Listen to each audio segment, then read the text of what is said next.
And now, ABC's 2020. Tonight on 2020, college after dark. Kids in overdrive, making new friends and frenemies. Their jealousies and angers and breakups and hookups. But at that top university, UNC, did it lead to murder? I just never been so shaken up by anything. The unsolved killing of a wildly popular co-ed. She instantly caught the attention of men on this campus. And tonight, police are bringing in 2020 and you to help crack the crime. You're giving us unprecedented access to this case. Why? As her anguished parents launch their own investigation. I hear her say, "Oh God." She screams, "Oh God." It's just my baby girl's voice. We're taking you through the final hours of a girl named Faith. After a late night of dancing in a college town. You see them on video walking out? Yes. Security footage never shown until now. Our interviews with friends and neighbors. What did you hear upstairs in that apartment? And astonishing new technology from just a few drops of DNA. What could be the face of the killer emerging right in front of you. Tonight, join the investigation where anyone could be a suspect. I just want to talk to you for a second. Do you have a second? Not knowing who you can talk to, who you can trust. Love, hope. We're going to do it. We're going to get the guys, I promise you. And faith. Good evening, I'm Elizabeth Vargas. And I'm David Muir, and as we come on the air tonight, a killer still on the loose. But by the end of this hour, you will have in your hands what may be the portrait of that killer. And authorities are hoping that you can help a desperate family find answers. This month is the anniversary of that college murder 4 years ago. And tonight, 2020 is revealing information that has never been seen by the public before. So join us on Facebook and Twitter. Become part of the investigation. Here's Ryan Smith. Welcome to the spring commencement at the University of North Carolina at Chapel Hill. It's graduation day 2014 in Chapel Hill. Faith Hedgepeth was supposed to have been here. She was supposed to have dressed in Carolina blue, waved triumphantly to her family, and basked in the achievement of a degree from the nation's oldest, and they'd say best public university, and of course, a perennial basketball powerhouse. This is the place that she had wanted to come all her life. This was her dream. All degree candidates, please rise. That was the dream. Congratulations. 911, where is your emergency? But this is the reality. I just walked into my apartment and my friend just like Cindy unconscious. How old is she? She's 19. Is she breathing? I don't think so. Okay, listen to me. There's blood everywhere. There's what? There's blood everywhere. Faith's mother, Connie, is called. She said, "Well, Miss Hedgepeth, I'm sorry to tell you, but Faith is dead." The stunned matriarch relays the news to the family, including son Chad. He said, "What is it, Mama?" I didn't know what to think. Faith's dad, Roland. I said, "You sure, Connie?" To daughter, Rolanda. I said, "What?" And I just collapsed.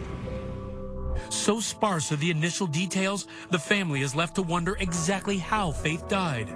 Did she get caught up with the wrong people? Was she just at the wrong place at the wrong time? Did she commit suicide?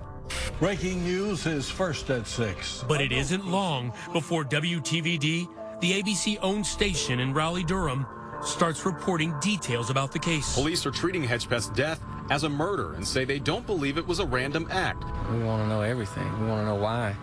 UNC was supposed to be a beginning for Faith, not the end. She received a scholarship, full tuition all the way through graduate school. That scholarship was the ticket out of her tiny hometown of Hollister, a place filled with good people, but little else.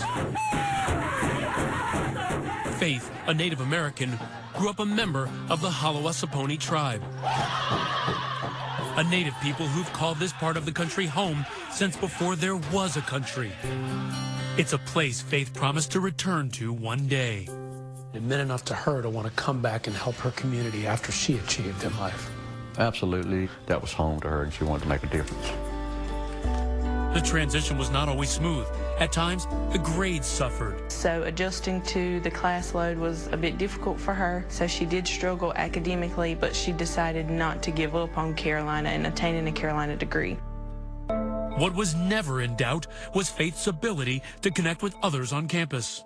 Faith was a very social person. She instantly had connections on campus, and she instantly caught the attention of men on this campus. She just smiled all the time. I know I'm a smiler, but she had me beat. She definitely knew how to kind of make you feel safe, make you feel happy. The band of sisters quickly forms. In her freshman and sophomore years, Una and Patty, roommate Karina, and friend Marisol Rangel become tight with Faith. She had friends everywhere. She would make friends so quick. And there were plenty of other friends to make. Faith Hedgepeth hits the books by day and the social scene by night. She liked to dance. She liked to be in a loud room full of people talking. She enjoyed going out. She's certainly not alone. UNC students know how to throw a party, and at this school, everyone's invited. But Faith maintains her priorities, at times holding down 2 jobs. While waitressing at the Red Robin, Faith posts on Instagram. A customer has added a heart around her name on this bill. Faith mocks her uncanny ability to charm with a caption on Instagram that reads, "I make my guests fall in love." She will be dead 5 days later. When her roommate Karina comes home and makes that emergency call, which will itself become part of the mystery police now want you to help solve. There's blood all over the pillows, like in the comforter. I just can't believe this. How many murders happen here in Chapel Hill? Generally, we average less than 1 a year. Chief of Police Chris Blue doesn't just protect a town. He must protect an image. The university is one of the state's largest employers. When co-eds turn up dead for mysterious reasons, students start worrying about safety. The lack of information has students who did not know Faith on edge. We just want answers and kind of give us a little peace. That's bad for business. The pressure to solve this case is immense. We don't stop. We don't quit. The police focus on the unsentimental business of investigation, and there is no shortage of evidence. We're trying to make some sense of the literally thousands of pieces of information that are coming in and prioritize. But in the absence of an arrest, speculation rules the day, and everyone has a theory. I do believe Faith's death was a personal vendetta. I don't believe that this was random at all. Coming up, did being the life of the party lead to Faith's death? Was there a frenemy inside her own social circle? And is that person hiding in plain sight? You don't know who you can trust. You don't know who you can talk to. And later, your very first look at a high-tech image that may reveal the killer's identity. When we return. 2020 continues with love, hope, and faith. The week after Faith Hedgepeth is brutally murdered, the university holds this vigil, honoring her with a Native American ceremony. Faith, I love you, baby. Meanwhile, investigators are trying to tackle the puzzling case by retracing her final hours. A jigsaw still being worked on today, 4 years later. One that Lieutenant 𝐋𝐨𝐯𝐞 loses sleep over. Just a couple weeks ago, I woke up in the middle of the night and a name popped in my head and I couldn't place it. So I had to get up and come into work. So there isn't a day that goes by that we don't look at Faith's case. For the most part, the Chapel Hill police have played things close to the vest when it's come to releasing information. But tonight, for the first time, they are opening up with brand new evidence, asking your help to advance the case. There may be another piece of information out there that this story will shake loose in somebody's mind. This is the police timeline. The evening begins with Faith and roommate Karina Rosario on campus studying. They went to the student library on campus, which is called Davis Library. Faith steps out and pays a visit to the apartment of a male friend. Faith left for a short time and then came back to the library and picked Karina up, and they went back to their residence at Hawthorne at the View. Hawthorne at the View was the name of an apartment complex. This overhead shows exactly where the two lived. You have to follow the road all the way to the end to find it. They shared the second-floor apartment, number 1502. Did you find any surveillance video from this complex? There was no surveillance from this complex. Inside the apartment for only 30 minutes, the teens are now ready for a night of dancing. Police say they locked the door behind them. About 10 minutes later, they enter the popular Thrill nightclub on Rosemary Street. Thrill is one of the common nightclubs that undergraduate students, particularly those that are younger than 21, can still get into. This security camera footage, never before seen by the public, shows an overhead view as the women walk into the club. That's one of the club's bouncers, escorting them inside. Oh, Thursday is popular college night for, I think, any college town, so of course it would have been super packed. What transpired in the club that night? It's impossible to tell from this camera. But less than 90 minutes later, Karina seems ready to call it a night. Yes, she did indicate that she wasn't feeling well when she left the club. That's Karina walking out first, followed by Faith. They spend a few moments talking to a man outside. By 3 a.m., the women are back at the apartment. What's about to happen next looks like the telltale signs of major guy drama. At least to this guy. There were a lot of men that liked Faith. There were a lot of men that liked some of the other young women in this case. Columnist Tom Gasparoli has been following the case for years. They're very attractive women, and their jealousies and angers and breakups and hookups. Around 3:30 a.m., records obtained by police show that there is activity on Faith's Facebook page. Faith is also texting this man, Brandon Edwards, seen here on his Facebook page. The text, "Hey B, can you come over here, please? Karina needs you more than you know. Please let her know you care." So who is this guy? Brandon and Karina used to talk. I don't know if they dated, but they used to talk.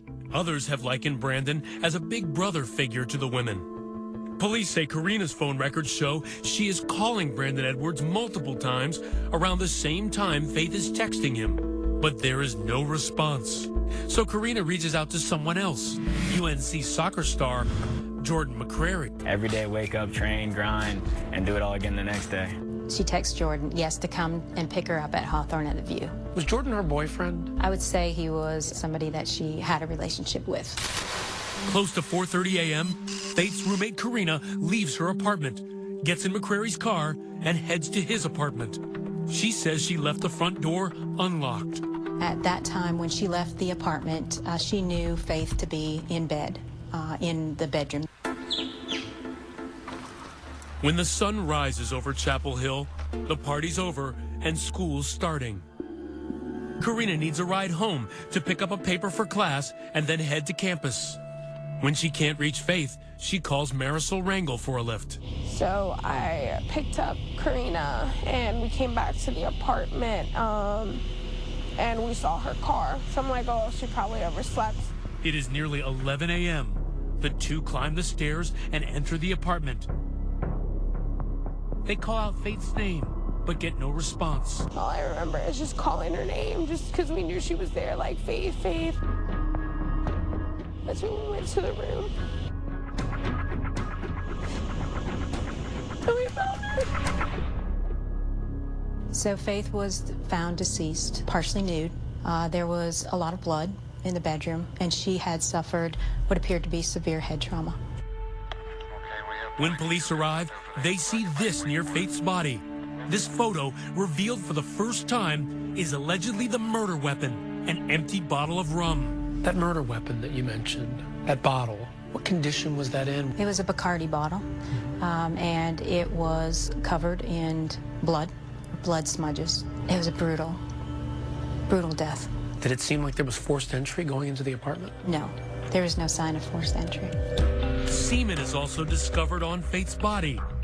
Investigators use it to generate a DNA profile. They're convinced that DNA belongs to the killer and that he may also have perpetrated a sexual assault. Is it more likely than not that she was raped? Yes. In the search for Faith's killer, that DNA profile will become sort of a glass slipper. But who will fit it? Next, police turn their attention to an aspiring rapper who lives nearby. Did he have the motive for murder? He told them that he would kill the both of them, especially Faith. And later, a maverick private investigator sets his sights on another target. That's next.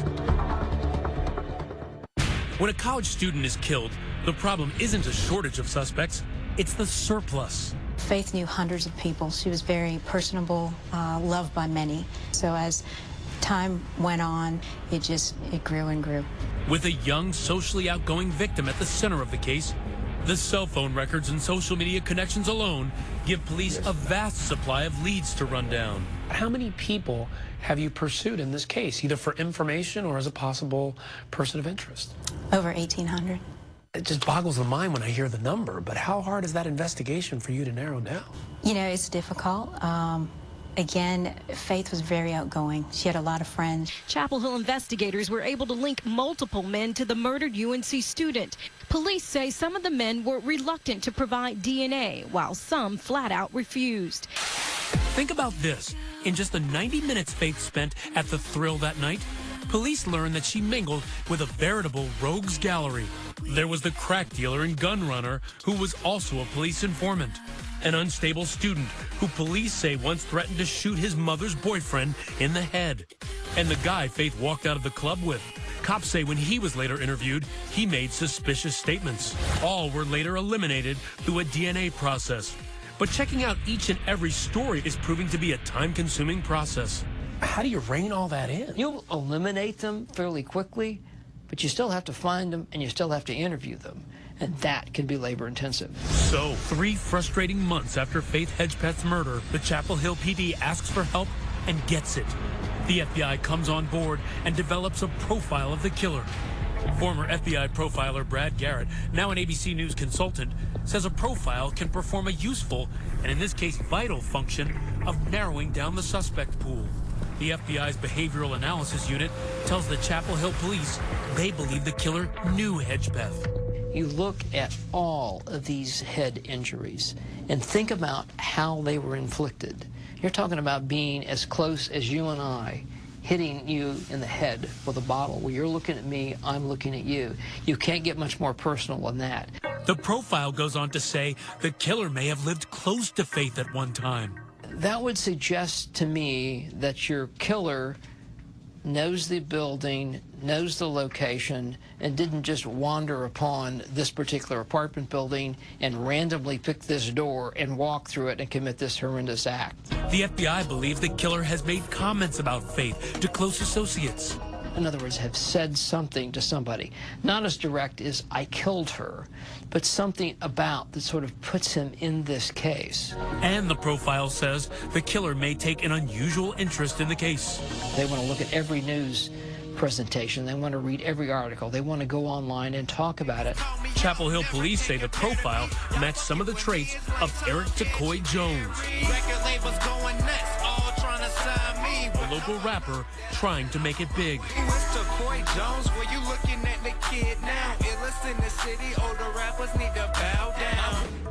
Why is Jones so interesting to investigators? Because he knows both Faith and her roommate Karina. 𝐇𝐨𝐩𝐿 is the ex-boyfriend of Karina, and he had previously lived there with Karina. The two dated until the relationship went sour after Jones allegedly got violent. He was very jealous of Karina, and who she could talk to and what she could do. Court papers allege the rapper came into apartment 1502 and was verbally abusive to Karina and pushed her to the ground. 5 days later, Jones allegedly broke into the apartment after Karina had the locks changed. So she brought a restraining order against him? Yes. Faith apparently didn't approve of Eric's approach to dating. And a neighbor named Joy said Faith played an active role in seeing his relationship with Karina end. Faith drove Karina to the courthouse to fill out the paperwork to get the restraining order. And after that, 𝐇𝐨𝐲 didn't live upstairs anymore. But Eric doesn't move far. He moves into another apartment in the very same complex. After Faith is murdered, Jones comes down the street and sings her praises to WTVD near the crime scene. Faith was the sweetest person in the world. I can't believe in it, but I'm still in shock. It's unreal.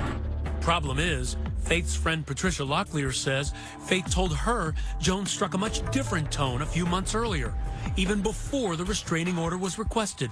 He told them that he would kill the both of them, especially Faith, if she tried to keep Karina from him. Was Jones so enraged that he would eliminate the woman who stood between him and Karina? In the days before and after the murder, Jones is texting and on social media asking for forgiveness for his sins. He does not get specific. Yeah, Karina was scared of him. Just because it's a person that you just, like, don't know how they're going to react with anything. Cops won't tell us where the rapper was on the night of the murder, although they do say he was not at the Thrill nightclub.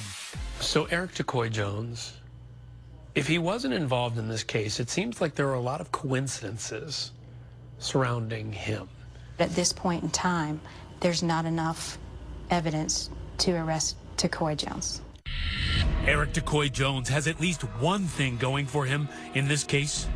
You tested his DNA. Yes. Was he a match for any of that DNA on Faith or in that apartment? No. But cops say there's a chance he knows who is a match. Is 𝐇𝐨 Jones a person of interest in this case? He remains a person of interest. We made numerous attempts to contact Mr. Jones and finally reached him. The man who at one time couldn't stop talking about the crime. Whoever did this deserves to burn. Now says he'll have no further comment for 2020 or the Chapel Hill police. So far, there have been no answers. All of a sudden, it's the first anniversary of the murder. It doesn't get any easier. It's always on my mind. Roland and the rest of the family attend this flower-filled memorial on campus. I pray that we won't be here next year talking about, the case is not solved.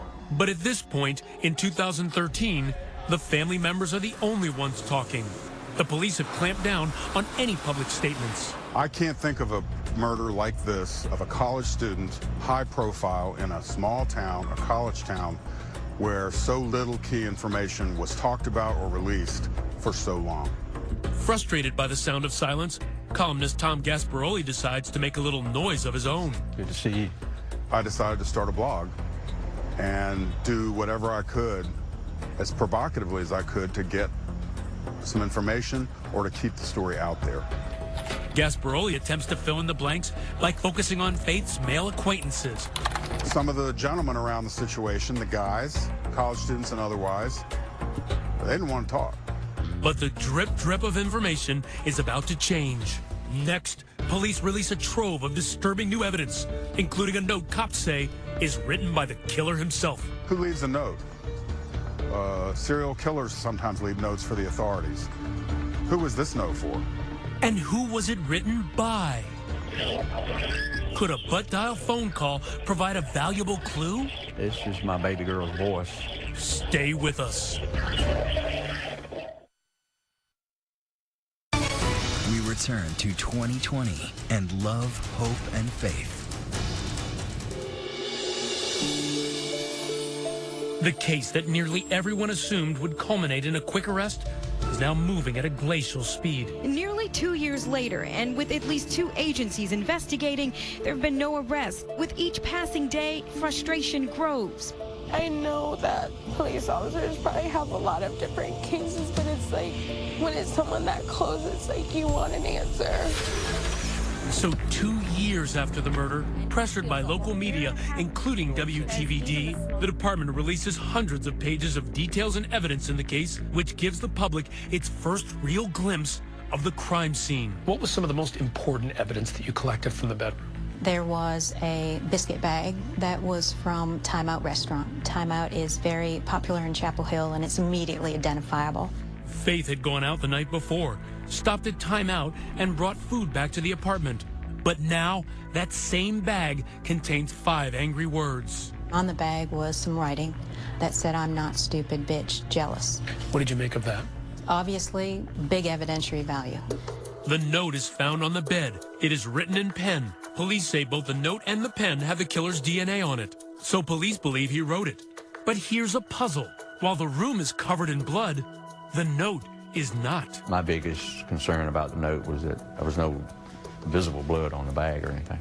Police say the cleanliness of the note suggests the killer's hands, once bloodied after using the bottle as a murder weapon, didn't flee immediately. Instead, he may have taken his time to wash his hands and write that 5-word screed. Adding to the mystery, police can't say for sure who the note was left for. As to the intended target, per se, about the note, there were 2 residents there, and it would make sense the note was left for one of them. I think that Karina knows what happened to Faith. Faith's father, Roland, has long suspected that Karina is the key to the case. 911, where is your emergency? He is among a group of people who find her 911 call questionable. For starters, we know that Karina came to the apartment with Marisol Rangel, yet Marisol is never mentioned or heard on the call. Well, the 911 call was made a little after 11 on Friday morning by her roommate, Ms. Rosario. It sounded as if she were the only person in the apartment. She was not. Columnist Tom Gasparoli also finds it odd Faith's name is never uttered on the 8-minute phone call. The caller was talking about my friend. I just walked into my apartment and my friend was just like completely unconscious. She never said Faith's name. When you touched her, how did she feel? She's so cold. She never said, oh, Faith, oh my God. She's in my bedroom. What happened, Faith? Downstairs neighbor Joy says Karina also had a memorably serene demeanor as she exited the apartment to await the police. That's the striking thing. You would never have known that they had just come from discovering what turned out to be horribly brutal murder scene. Roland's mind churns with questions. Was Karina expecting to find Faith's dead body that morning? Did she know someone was coming to the apartment that night with bad intentions? And fueling his suspicions, another clue that keeps him up at night. You're listening to a voicemail that came from Faith's phone on the night of the murder to her friend 𝐷𝐸𝐻𝐸𝐻. It was probably unintentional, the result of an accident we've all made. She's notorious for doing a butt dial phone call where she accidentally calls somebody with the phone in her pocket, so I just assumed that was what it was. If it sounds undecipherable to you, you're not alone. But when we brought Roland into WTVD to tell us what he hears, he was unequivocal. I hear screaming in the background. It's Faith's voice. More screaming. Please. Get off me. Roland's assessment is simple. His daughter is in grave danger. It's just my baby girl's voice, and I know her voice. The distraught dad searching for closure? Maybe. But friends hear Faith too. I do hear her voice, and it does sound like she's yelling, maybe upset, maybe trying to get somebody's attention, but she does make some type of noise. And she's my friend. I knew her for 2 years. I talked to her every single day, so I'm sure that it was her voice at that point. We brought others into the studio for a listen as well. Gasparoli says what he hears sounds like an argument. Well, right there. Possibly the 2 roommates fighting. And possibly a prelude to murder. Sounds like there's a female who's very angry, very intense, speaking in staccato. Police will say only that the timestamp and the voicemail itself confirm that it was received while Faith and friends were at the Thrill nightclub. Listen to what could be music. There is speaking and or music in the background. You can hear certain pitches of information. 2020 presented the tape to a lab used by the FBI to see if it could be enhanced. They said it could not. The voicemail, where is your emergency? the 911 call, the testimony of the downstairs neighbor. We tried to get some clarity about this from Karina. So, after numerous attempts to reach her, Karina? Hi, I'm Ryan Smith with ABC News' 2020. We went to talk to her ourselves. Yeah, I just wanted to know if there was a chance for us to talk to you. We just want to clear the record on the Faith Hedgepeth case and really just kind of get your story out. Is there any way that we can talk to you at some point? We just had no other way to reach you. She did not want to talk to us, but she has been talking with police. A lot. How many times has the Chapel Hill Police Department interviewed her? I would estimate over 10 times. Has she been cooperative? Yes. From that 911 call, do you think that there was something that Karina was hiding? I think that there were questions that resulted from that 911 call that we had to clarify with Karina, and whether or not, you know, she is giving us all of the information that she knows, and or truthful information, you know, continues to be under investigation. Karina Rosario. Now, she has never been a suspect. Police have made that clear to us. But she didn't mention Faith's name on the 911 call. Is that a problem? No, and the reason why, when people are in crisis, every one of us do it. We're in a tunnel. So it's entirely possible that Karina is telling everything she knows, and when the killer is finally caught, it may be somebody she never suspected. Exactly. But now the family isn't just waiting for the cops to solve the case. They've turned for help to some private investigators who are about to come up with their own theory about someone who they feel has handwriting resembling the letters on that note. Coming up, will it be the police or the PIs to track down a killer first? And revealed for the first time tonight, the DNA-generated face that may launch 1,000 tips. Hunter Glass has a more direct approach to criminal investigations. Hot damn Bama lamb. Acquire target. Always got to have something fun to shoot at. Eliminate target. This Army airborne vet and ex-cop, now a private investigator, has been working Faith's case on and off pro bono for the past 2 years. We're going to do it. We're going to get the guys or the people involved in this, I promise you.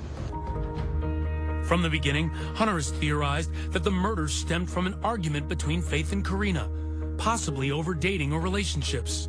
Do you think what happened to Faith may have started at this club? I believe that it actually started before this club. I just think that Faith found out about it at the club. Hunter also thinks the infamous butt dial call from the club is evidence of a heated dispute, even though, again, police say it's unintelligible. It's like, help me. It's like almost a scream, help me. What's the accelerant that happened in that club that led to Faith's death? Well, it's written on the letter. Jealousy. I believe that we may have an angry person who is very jealous of Faith. But here's the trouble with the theory. It means the murderer was probably a man intimately connected to Faith or Karina. And by now, practically every man connected to them at all has been swabbed and eliminated by police. Eliminated is a tough word. They weren't a match. It doesn't mean that somebody doesn't have further knowledge or somebody isn't involved in Faith's death. It's really the central contradiction of the whole case. Despite all the indications the killer was inside Faith's social circle, the DNA says the killer has to come from somewhere outside, someone with at least 1 degree of separation. To find him, Hunter brings in fellow investigator David Marshburn. What's the game plan? Game plan is I know you can't, there's nobody can hide from you. So we got to go find some people. The duo door knock until their knuckles are raw. And as they pour through case documents, they turn their focus onto one of Karina's old friends, Brandon Edwards. She was involved with Brandon at one point. Remember, Edwards was Karina's friend, who Faith texted that night, telling him to come over. I want to find out where he's working. We're just doing a background on him. Edwards had been swabbed and eliminated as the killer. But Marshburn learns that at one time, he lived with an ex-con with a violent past. Someone who police have not tested yet. We looked up his criminal record. He has got assault on a female after assault on a female after assault on a female. The PIs head to that apartment the two men shared. They get the lease application completed by that roommate and notice what they say are handwriting similarities between the writing on the application and the writing on the murderer's note. You can see the N. You can see the L. All these things point to the same direction and the way the writing is on the bag. Marshburn's no expert, but Durwood Matheny is. Something that stands out right now is the E. It looked like a C with a line through it. I will be looking to see if I can find that kind of E. With a trained eye and decades of experience as a forensic document examiner, Matheny agreed to take a look at the writing sample at Marshburn's request. Him just committing a murder and writing this note, does that make a difference in his handwriting? versus him being calm or nervous? It could, yes, and also surface that he writes on. If he was writing on a counter or against a wall or on his leg, this can change handwriting. Just observing, am I on the right path, maybe? From what I've seen, I do see some similarities. Matheny's preliminary exam sees enough similarities to warrant further study of other samples from the same guy. Marshburn turns over his findings to the Chapel Hill Police Department. And even though there's no clear connection between this man and Faith, tonight, police are looking to get a DNA sample from him to match against the killer's profile. He could be a suspect in this case. I don't know. All I'm suggesting is I wouldn't hang my hat on this handwriting situation based on the limited sampling that you have. But the police are pursuing their own lead, generated by something so high-tech, it makes CSI look like Sesame Street. DNA taken from the semen at the crime scene and sent to Parabon Nano Labs in Virginia to come up with a composite of the killer. What Snapshot is doing is treating the DNA like a blueprint, because in that genetic code is the information for how to build that person. There you go. It's called phenotyping, the science of predicting physical appearance through DNA. The Snapshot predicts eye color, hair color, skin color, freckling, face morphology, and ancestry. So is this person very fair, fair? Each trait prediction comes with a measure of confidence. In this case, all are fairly high. This person has dark olive or light olive skin, brown or hazel eyes, most likely has black hair. But most likely this person has 0 freckles, but we can't exclude that they have a few. We typically see this profile in Latino individuals. The Snapshot is not your typical police sketch. The 3D image looks real. They've been used in dozens of police investigations around the country. Now look closely. Tonight, 2020 is revealing for the first time the image that the lab and the police say could be the face of a killer. We can be very confident that this is not a white person, this is not a person of African descent, and this is a person who is very strongly Latino. Do you recognize this man? And critically, do any of Faith's friends? See what's next. Love, hope, and faith continues on 2020. It's been nearly 4 years now since UNC student Faith Hedgepeth was murdered, and her killer has still not been found. We've just revealed to you this remarkable facial composite generated from the DNA of Faith Hedgepeth's murderer. Tonight, the question, will it make a difference? Will someone watching tonight who knows this man and the truth finally decide to speak up? Everybody out there has a conscience, and someday somebody's going to say something that leads us to that one bit of information that we need. We showed the picture to Faith's friend, Marisol Rangel. That doesn't even look like anyone I know. Police say Karina's seen it, but it didn't ring any bells. As for the men involved, Eric DeCoy Jones, Brandon Edwards, Jordan McCreary, none of them agreed to meet with us. Just last month, a group of fresh-faced freshmen took up residence at UNC. They will walk the same campus as Faith, but have no memory of her at all. I've never heard that name before. No, I have not. But back in Hollister, where Faith grew up, they will never forget. Each year, the family holds a fundraiser and gives 2 scholarships. They want Faith's spirit to live on in other young women. This is the right thing to do, to kind of keep her name and her memory alive and do it in a positive way. And despite 4 grueling years, Chief Blue remains resolute. If you were to put a percentage on this, what chance do you think you have of solving this case of finding Faith's killer? 100%. For family and friends, anything less simply won't do. If I could say anything, I'd probably say I'm so sorry that this happened to you, but I'm sure she's enjoying life in another universe that's much better than here. Sorry, I'm crying, guys. Well, if you think you might know something that could help Chapel Hill Police, we hope you go to our website tonight, abcnews.com. We've got all the contact information right there. And, of course, we will stay on this case. And we have this program note for you. Be sure to watch the very first presidential debate between Hillary Clinton and Donald Trump right here on ABC after Dancing with the Stars Monday night at 9 p.m. Eastern. I think a few people will be watching. I think so. I'm Elizabeth Vargas. I'm David Muir. Thanks for watching on a Friday night, and from all of us here at 2020 and ABC News, have a good evening and a great weekend.